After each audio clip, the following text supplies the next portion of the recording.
داشت از پنجره سلف قهوه بیرون رو نگاه میکرد. توی سرمای زمستون بخار قهوه لیوانش معلوم بود. دور دستا رو نگاه میکرد. از پله ها اومدم بالا.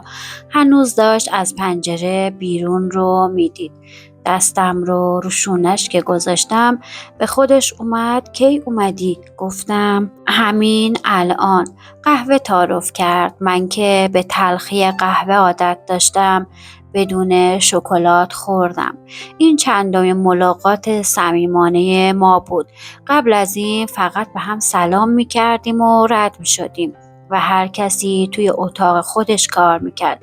فقط موقع غذا همدیگر رو از دور میدیدیم. سارا زنی با پرستیژ ویژه بود، کاریزماتیک و جذاب.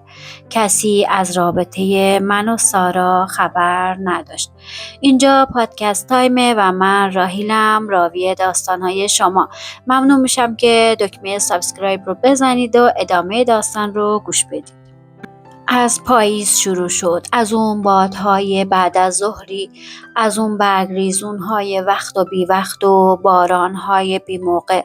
از اداره که در اومدم داشتم ماشینو از پارک در می آوردم که دیدم سارا بدون ماشین و منتظر بود. گویا خانم قائم بارون میزنه، اگه میخواین برسونمتون. با لحن خشک و قاطع گفت نه، منتظرم بیان دنبالم. شیشه ماشین رو دادم بالا و به هم برخورد. گازش رو گرفتم و رفتم. تازه چهارراه اداره رو پیچیده بودم که صدای به هم خوردن ماشینا و تصادف مجبورم کرد برگردم و ببینم چی شده. دعوا شده بود و کتک کاری. رسیدم دیدم دوتا مرد دارن همدیگر رو میزنن و خانم قائمم داره جداشون میکنه. پلیس اومد و هر دو رو برد و مردم رفتن.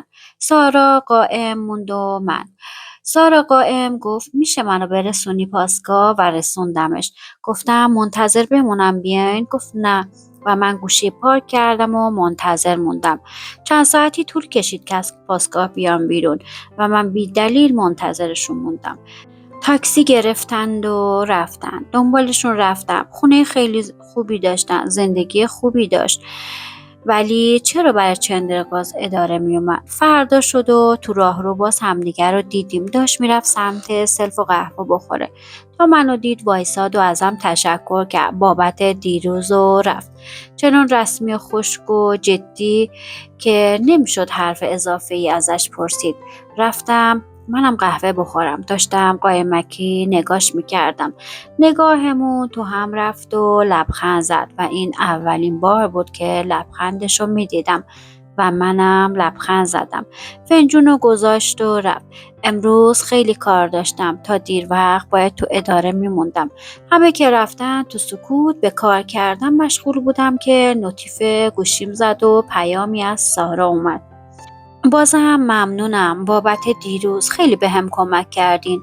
نوشتم نه بابا کاری نبود، خواهش میکنم. نوشت بارون قشنگی بود.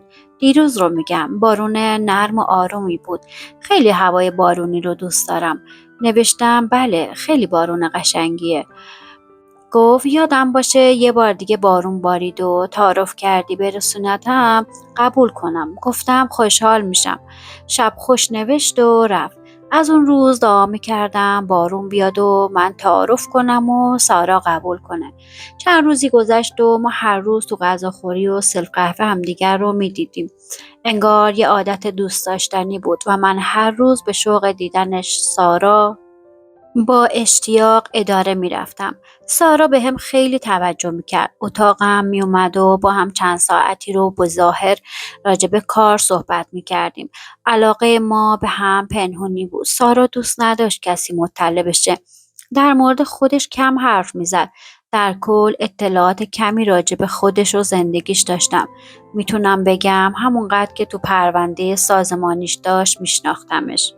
ولی این علاقه داشت بیشتر میشد. برخلاف ظاهر خشک و رسمیش خیلی ملایم و مهربان به نظر می رسید. دوستی ما داشت عمیق‌تر میشد. چت‌های شبانه، حرف‌های عاشقانه، نگاه‌های پر احساس و من دلهره داشتم. هر موقع حرف از ازدواج میشد، حرفی پیش می آورد و میگذشتیم. به سارا گفتم بیا علاقمون رو علنی کنیم. گفت زوده. بالاخره روز بارونی شد و بعد از اداره با هم رفتیم و کلی با هم بودیم. تو ماشین زیر بارون ارتباطمون صمیمیتر شد و ساعتی رو با هم گذروندیم. باورم نمیشد چطور اون اتفاق افتاد. از اون روز به بعد بیشتر همدیگر رو میدیدیم. چند باری هم باز ارتباط نزدیک داشتیم. به ساره گفتم بیا علنی کنیم. قبول نکرد. ساره یکی دو روز اداره نیومد. نگرانش شدم. بهش زنگ زدم، پیام دادم، جواب نداد. حس کار کردن نداشتم. فردا با بی‌حوصلگی رفتم اداره. دیدم سارا اومده. از دیدنش خوشحال شدم. شیرینی آورده بود، به همه تعارف میکرد و همه تبریک میگفتن و خوشحال بود. ورودی اتاقم که رسید منو دید. سلام. گفتم سلام، نگرانتون شدم. بلند خندید و گفت نگران من؟ نگران نباشید، من خوبم. شیرینی تعارف کرد. قلبم داشت میومد تو دهنم. شیرینی بابت چه فرقی میکنه؟ دهنتون رو شیرین کنید. یه دونه برداشتم و اومدم اتاقم. ذهنم آشفته بود. سر ماشی داد زدم و خودم رو خالی کردم. سارا عقد کرده بود و چرا چند روز پیش اینقدر به هم نزدیک شده بود؟ برام سوال شد. غروب شد و همه رفتن. سارا اومد تو اتاقم و ازم خداحافظی کرد. بازم میخوای شب بمونی؟ با سردی گفتم بله.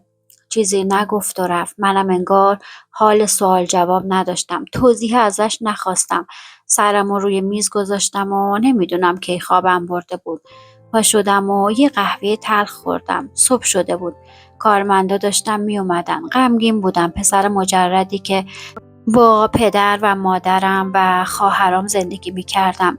عاشق دختری شده بودم که هیچی ازش نمیدونستم. چند بار با ارتباط نزدیکمون و عاشقانه هامون حسمون رو به هم گفته بودیم. حالا اون زن عروسی کرده بود. شنیدم سارا زن مطلقه‌ای بوده که دوباره ازدواج کرد. بعد چند وقت از اداره رفت و بدون که توضیحی راجع به خودش و کاری که با من کرده بده. تلفنش در دسترس نیست. انگار خطش رو عوض کرده باشه. دلم برای خودم میسوزه که بازیچه دست زنی شدم که اینقدر با احساس منو وابسته خودش کرد و رفت. و من سال هاست که تو این اداره دارم کار میکنم. کاری به کار کسی ندارم. تا دیر وقت تو ادارم و ازدواج نکردم. از سارا خبر ندارم. سلف غذا خوری نمیرم و تنها تو اتاقم غذا میخورم. دروغ چرا؟ خیلی به سارا فکر میکنم. به اون روز بارونی تو اون ماشین و روزهای دیگه، به صدای کفشای پاشنه بلندش، به چشمای بی‌اعتنا و مغرورش، به لبخندهای گاه ناگاهش و شایدم به انگشتان دستاش که قهوه رو با ظرافت می گرفت و به دور دستها خیره می شد.